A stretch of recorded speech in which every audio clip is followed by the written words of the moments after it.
Welcome to the Growth Podcast. This is where you discover, where you learn, and where you grow. And I'm your host on this podcast.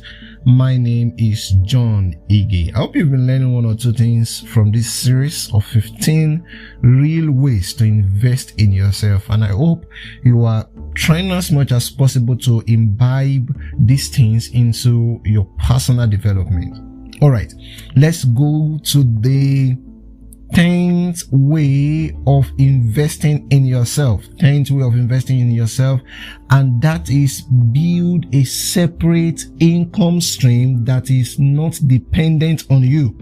Yeah, this is actually maybe the only point I will be talking about refinance. All right, it's important you invest in your finance. And what I'm saying is this, that it's not about getting another job. All right, it's not about working in 2 or 3 places to get more opportunities in what you are doing. Yes, if you are getting more opportunities in what you are doing, that's fine, that's pretty. But it is also important that you build a separate income stream that is not dependent on you. All right, that is what basically we call passive income.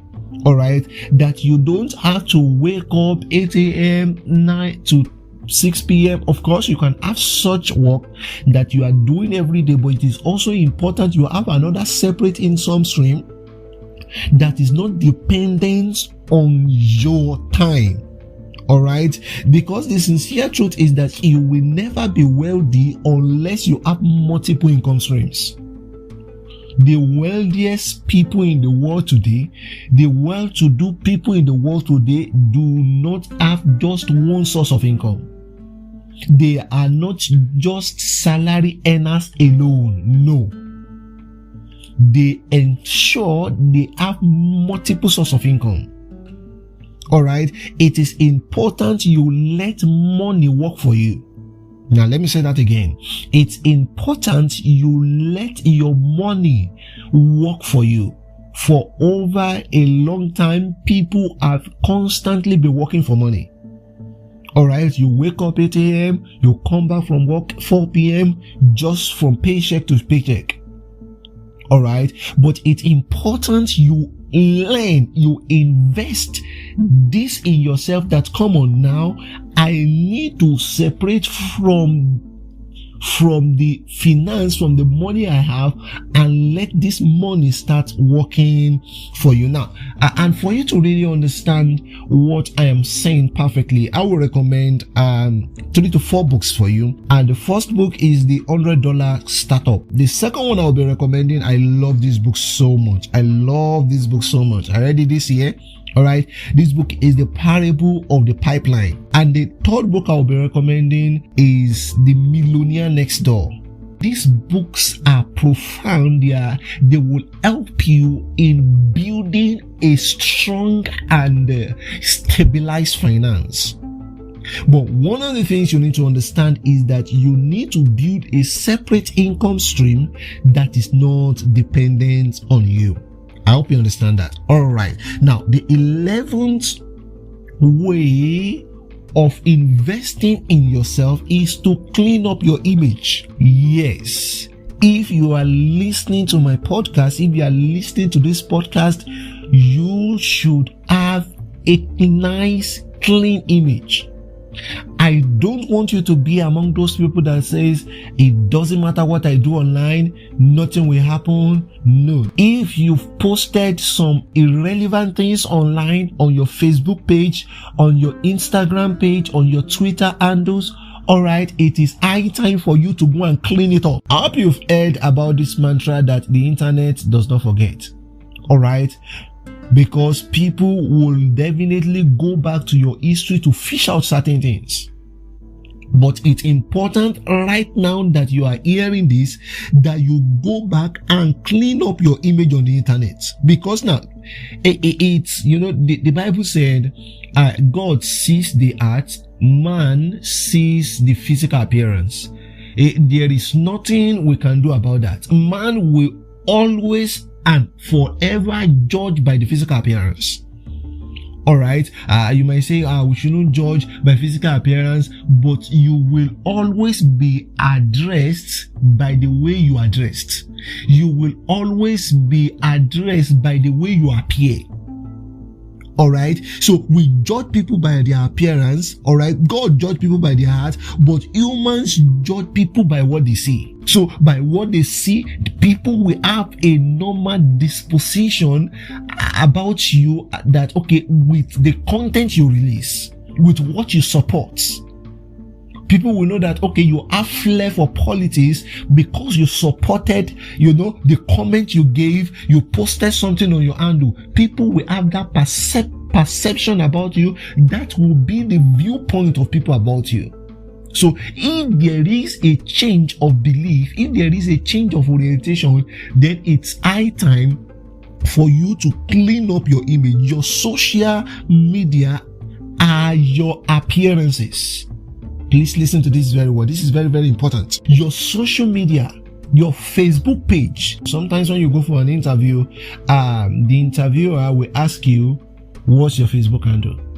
Yes. What's your Twitter handle? Do you imagine what they want to? And if you don't know, they can ask. Maybe you've not had the opportunity to go for an interview. All right. They will ask. And what are they doing? What are they going to do with your Facebook handle and your social and your Instagram handle? Is to check what are the content you are supporting. What are your likes? What do you like? If there is something you've liked in the past that is against your current value, go and clean up your image. All right. The last thing I will be saying on this section is expose yourself to act and creative ideas regularly. Yes. Some people will say, art, what's that all about? When you go to an image gallery and they say, you're just looking at it, you see some things, you wonder, like, what's all this? Now, it has a way of expanding your horizon. It has a way of expanding your creativity.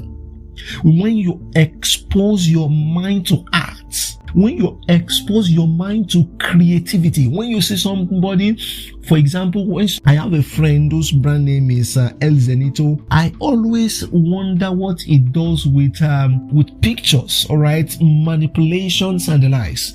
All right, now I enjoy the creativity.